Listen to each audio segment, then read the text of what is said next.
দলিলপুর সৈয়দপুর মাদ্রাসার উদ্যোগে আজ প্রজাতন্ত্র দিবস পালন করা হলো। প্রথমে পতাকা উত্তোলন ও মাদ্রাসার ছাত্রদের নিয়ে র্যালির মাধ্যমে প্রজাতন্ত্র দিবস পালন করা হলো প্রবল উৎসাহ উদ্দীপনার মধ্যে দিয়ে। উপস্থিত ছিলেন প্রধান শিক্ষক জাকির হোসেন মাদানী, সভাপতি নূর তাজ আলী সাহেব, সহসভাপতি আব্দুল রঞ্জিত, সংখ্যালঘু গাজল ব্লক সভাপতি জাহাঙ্গীর আলম সহ সমস্ত শিক্ষক।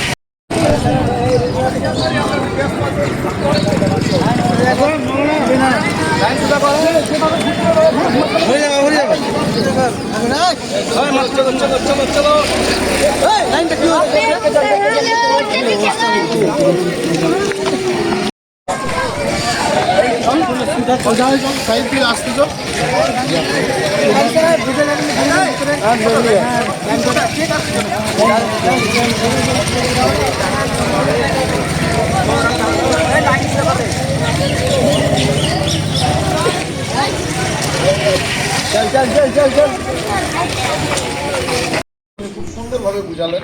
একটা হচ্ছে জনগণের দ্বারা পরিচালিত বোর্ড তৈরি হবে, আর একটা রাজার দ্বারা পরিচালিত বোর্ড হবে, মানে বংশ পরম্পরা। এটা আমাদের কাছে খুব গুরুত্বপূর্ণ বক্তব্য। তোমরা ছাত্ররা অবশ্যই সেটা মনে রাখবে। যাই হোক, আমরা আর বিলম্ব করব না। আমরা ছোট্ট করে একটা র্যালি করব। র্যালি করে এখানে ডিস্ট্রিবিউট করে তারপরে আমরা আজকের এই প্রোগ্রাম শেষ করব। যেহেতু কমিটি মহোদয় ওনারা বেরিয়ে যাবেন, আমি আব্দুল জব্বার সাহেবকে বলবো যে ওনাদের বাইকটা নিয়ে নেবেন।